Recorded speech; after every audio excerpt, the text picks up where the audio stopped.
Hi YouTube, I'm Red. I'm an active member of one of the big five 1% motorcycle clubs, and I'm here to tell you what the 1% life is really like today in 2024.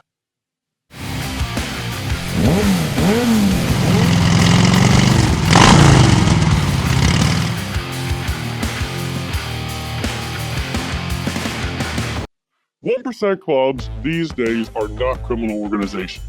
Some have been in the past. Actually, a lot of them were in the past. But today, things are different. You just can't get away with it. The money's not there. The market's not there.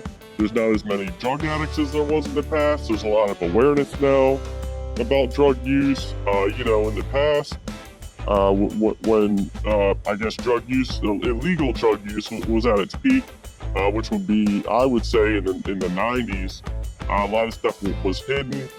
People, especially children, were kind of shielded from the effects of drug use.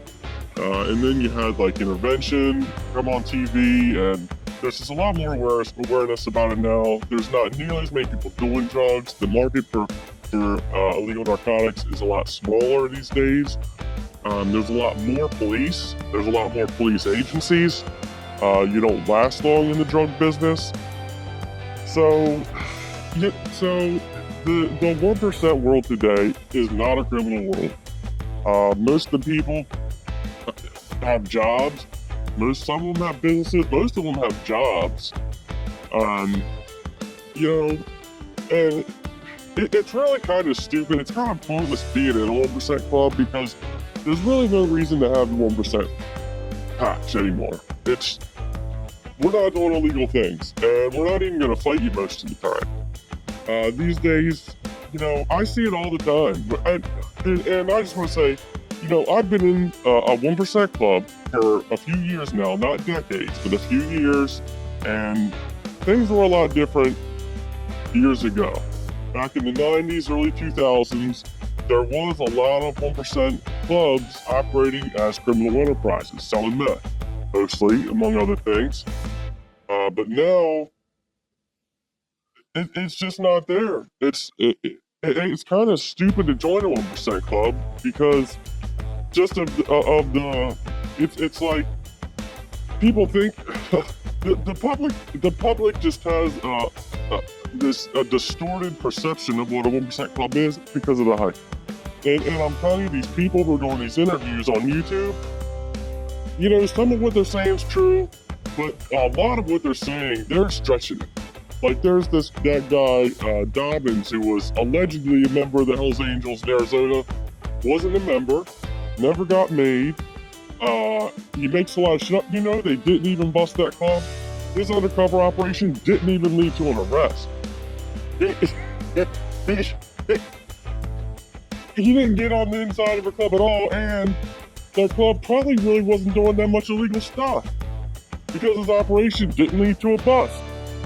So, and he's all over YouTube. It's like he's one of the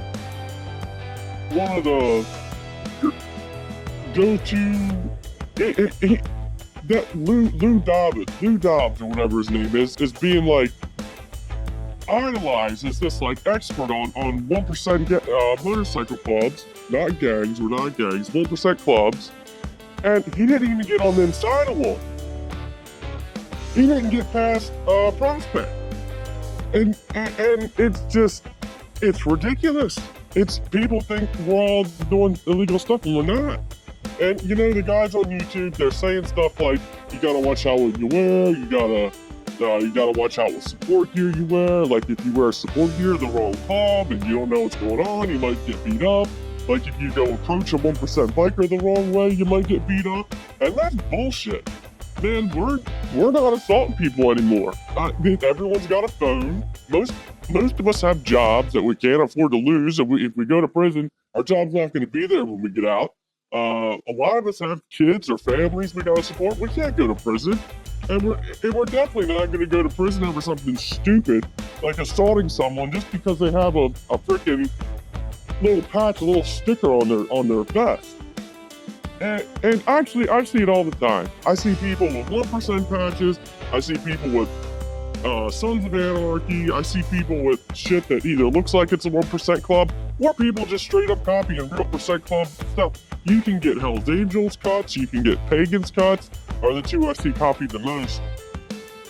I see people all the time riding around that with the club that I'm in. I've seen it several times. I've seen people ride by on a motorcycle with our patch on and our near where our clubhouse is, and we don't do nothing about it. We actually just ignore it. We act like we don't see it. Now, if somebody's in a bar, which hasn't happened around me, but if somebody comes into a bar and starts trying to talk to us and hang out with us, actually we're probably gonna think he's a cop. I was getting ready to say we might beat you up if you come up to a bar with us, talk to us and you got our patch on, you're not really one of us. But then you might be a cop or an undercover or something. So we're not gonna beat you up. You can go wear fucking patches, you can wear the 1% thing, you can whatever. I would recommend not doing that. That's probably not a good idea. But you can go up and talk to a 1% guy in a bar. He's not gonna fucking beat you up or punch you if you say the wrong thing. Just do it. You know, and the thing is, you know, we are a club. We are gonna back each other up. If somebody, like, you know, starts fighting or punching one of my brothers, I'm gonna, you know, back him up and support him. But that just doesn't happen, man. Bar fights don't happen anymore. Bars are closing down. There's less people drink now, and less people don't drink as much. It's, you know, honestly, it's kind of a letdown. I think the whole, anyway, I'll get into our society in another video, but the 1% thing is kind of stupid and doing it these days. There's nothing that you can do with a 1% patch on that you couldn't do without it. There's really no reason to have the 1% patch on. So I don't know. I think it's stupid, and I'm gonna try to keep these videos short, just because of longer videos, people probably aren't gonna tune in for that long. I got my identity covered, my face covered. People aren't probably gonna hang around and listen to me for too long. So I'll just stop here and you know, that's all I got to say for today. So peace out, YouTube.